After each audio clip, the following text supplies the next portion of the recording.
Skyrock pour les militaires. Et on débute ce flash en Syrie. La lutte contre le terrorisme reste une priorité pour la France et l'ensemble des pays partenaires de la coalition internationale. Soldats français et alliés y poursuivent leur engagement au sein de l'opération Inherent Resolve. Cette opération qui constitue l'engagement majeur du contre-terrorisme.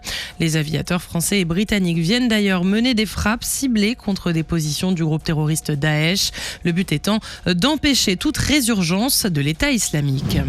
La Marine nationale a récemment conduit à Sète un exercice d'évacuation de ressortissants mobilisant le porte-hélicoptère amphibie Mistral, la frégate Languedoc et le 2e régiment étranger d'infanterie de Nîmes et qui appartient à une brigade spécialisée dans les opérations amphibies.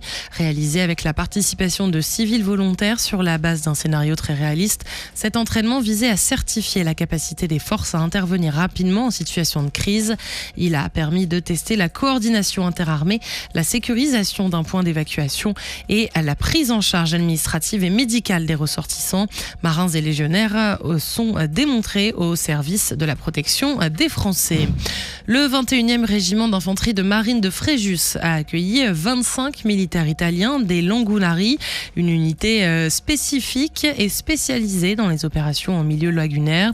Pendant une semaine au CIECA, qui est le centre d'instruction et d'entraînement au combat amphibie, les forces ont mené un entraînement intensif axé sur le combat amphibie, les techniques nautiques et le renforcement de l'interopérabilité. Cette coopération s'est conclue par un exercice tactique nocturne particulièrement complexe.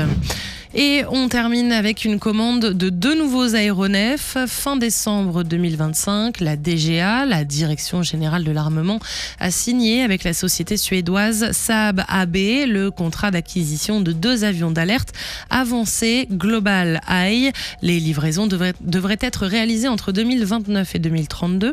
Le Saab Global Eye est un avion de renseignement et de contrôle aérien.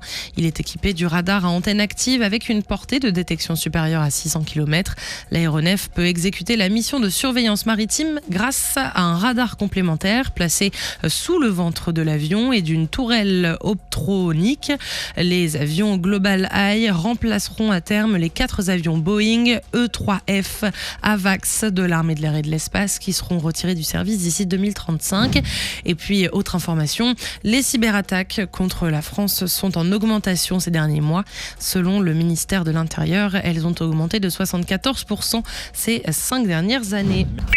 Sur terre, sur mer, comme dans les airs. Skyrock PLM, en équipe avec Cuneo, la mutuelle des forces armées.